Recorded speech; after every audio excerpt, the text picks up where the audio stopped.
Chapter 2. The Sound of Music. Part 1.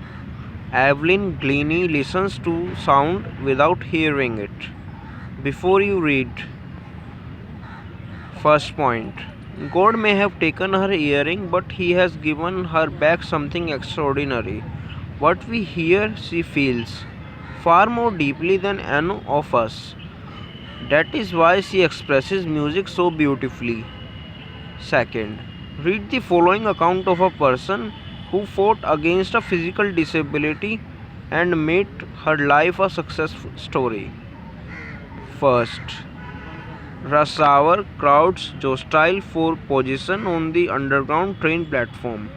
A slight girl, looking younger than her 17 years, was nervous yet excited as she felt the vibrations of the approaching train. She was It was her first day at the prestigious Royal Academy of Music in London, and daunting enough for any teenager fresh from Scottish farm. But this aspiring musician faced a bigger challenge than most. She was profoundly deaf. Second, Evelyn Glennie's loss of hearing had been gradual. Her mother remembers noticing something was wrong when the 8-year-old Evelyn was waiting to play the piano.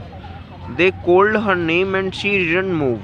I suddenly realized she hadn't heard, says Isabel Ganley. For quite a while, Evelyn managed to conceal her growing deafness from friends and teachers. But by the time she was 11, her marks had deteriorated and her headmistress urged her parents to take her to a specialist. It was then discovered that her hearing was severely impaired as a result of gradual nerve damage. They were advised that she should be fitted with hearing aids and sent to a school for the deaf. Everything suddenly looked black, says Evelyn. Third, but Evelyn was not going to give up.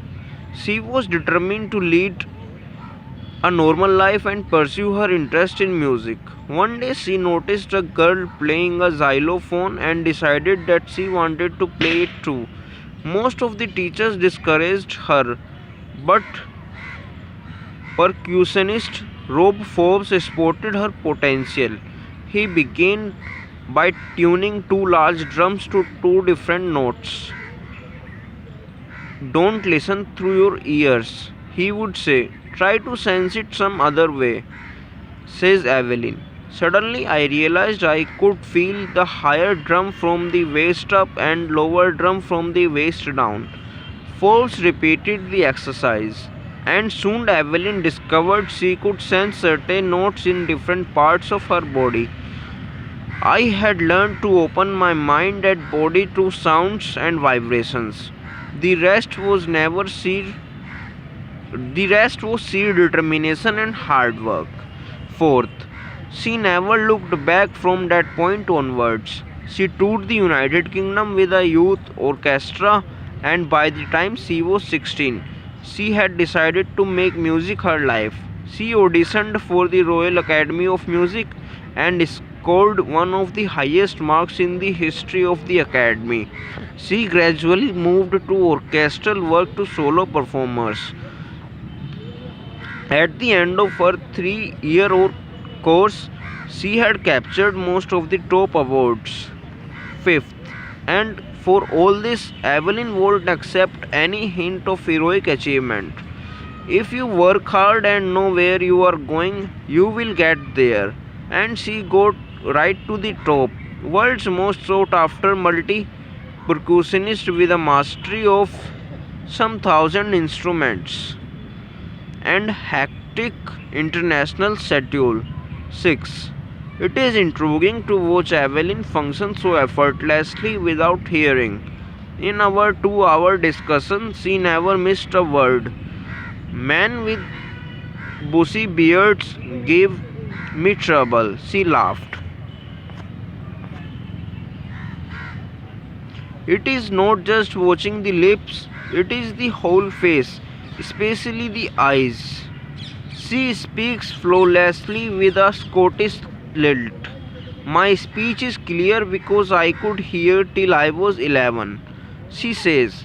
But that doesn't explain how she managed to learn French and master basic Japanese. As for the music, 7. As for the music, she explains, it pours in through every part of my body. It tingles in the skin, my cheekbones, and even in my hair. When she plays the xylophone, she can sense the sound passing up the stick into her fingertips. By against leaning against the drums, she can feel the resonances flowing into her body. On a wooden platform, she removes her shoes so that the vibrations pass through her bare feet and up her legs.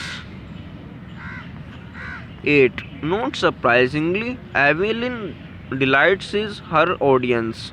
In 1991, she was presented with the Royal Philharmonic Society's prestigious Soloist of the Year award, says master percussionist James Blades. God may have taken her hearing, but he has given her back something extraordinary. What we hear, she feels far more deeply than any of us. This is why she expresses music so beautifully. 9. Evelyn confesses that she is something of a workaholic. I have got to work often harder than classical musicians, but the rewards are enormous. Apart from the regular concerts, Evelyn also gives free concerts in prisons and hospitals. She also gives high priority to classes for young musicians. And Rickling of Beethoven Fund for Deaf Children says she is assigning inspiration for deaf children.